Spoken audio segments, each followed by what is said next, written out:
আসসালামু আলাইকুম, সবাইকে চলে এলাম আরেকটি নতুন ভিডিও নিয়ে। আজকে আমি করে দেখাবো বিফ শামি কাবাব। যেহেতু সামনেই কুরবানির ঈদ আসছে, তো এই রেসিপিগুলো আপনাদের অনেক উপকারে আসতে পারে। তো আমি একদম ঘরোয়া মশলায় আমি কিভাবে বিফ শামি কাবাব তৈরি করতে হয় সেটাই দেখিয়ে দিচ্ছি। প্রথমে আমি হাফ কাপের মতো বুটের ডাল, সেটাকে আমি 1-1.5 ঘন্টা আগেই ভিজিয়ে রেখেছিলাম। সেটা ভালো করে ধুয়ে মাংসগুলোকে ছোট ছোট টুকরো করে কেটে আমি একদম পানি দিয়ে চুলায় বসিয়ে দিচ্ছি। আর এখানে কি কি মশলা ইউজ করেছি: হলুদের গুঁড়ো, মরিচের গুঁড়ো, ধনে গুঁড়ো, জিরের গুঁড়ো, গরম মশলার গুঁড়ো, আদা রসুন পেস্ট এবং কিছু আস্ত গরম মশলা আর পেঁয়াজ কুচি। আর এটাকে আমি একদম ভালো করে সিদ্ধ করে নিব।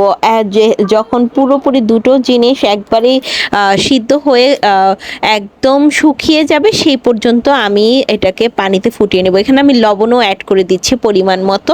পরে আমরা লবণটা আবার চেখে দেখব। তো দেখতেই পাচ্ছেন একদম আমি চুলার জালটা ধরিয়ে বলক উঠিয়ে নিচ্ছি। আর এখন একটু একটু করে নেড়েও দিব, কারণ বুটের ডালটা যখন সিদ্ধ হয়ে আসে তখন কিন্তু পাতিলের নিচে ধরে আসে।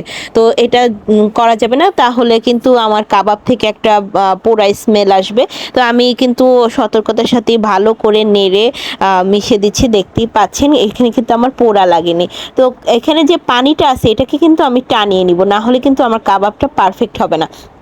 তো আমি পাতিলটাকে ঘুরিয়ে ঘুরিয়ে যে সাইডে পানি আছে সেই সাইডটাকে একদম চুলার উপরে দিয়ে দিয়ে আমি পানিটাকে সম্পূর্ণ শুকিয়ে নিয়েছি। আর আমি এটাকে একদম পাটায় একদম মসৃণভাবে পিষে নিয়েছি। আপনারা যদি চান যে গ্রাইন্ডারে বা ব্লেন্ডারে পানি ছাড়া পেস্ট করতে পারেন, তো সেটাও করতে পারেন। তো আমি এখানে দিয়ে দিচ্ছিলাম একটা ডিম, আর টোস্টের গুঁড়ো দিয়েছিলাম, এটা উঠেনি ক্লিপসে, আর বেরেস্তা দিয়ে আমি ভালো করে এটাকে হাত দিয়ে আমি শেপ করে নিয়েছি।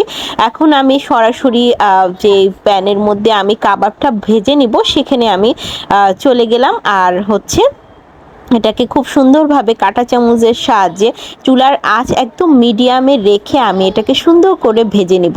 আসলে এই শামি কাবাবটা আপনারা কিন্তু ফ্রোজেন করে রেখে দিতে পারেন। আর এটা বাচ্চাদের টিফিন হোক বা আপনাদের যখন কোনো মেহমান আসুক বা যে যখন দরকার হয়, আপনারা কিন্তু এটা ডিপ থেকে নামিয়ে সুন্দর করে ভেজে নিতে পারেন। এই সেম প্রসেস ফলো করে আপনারা কিন্তু চিকেন দিয়েও করে নিতে পারেন। ধন্যবাদ সবাইকে। আসসালামু আলাইকুম।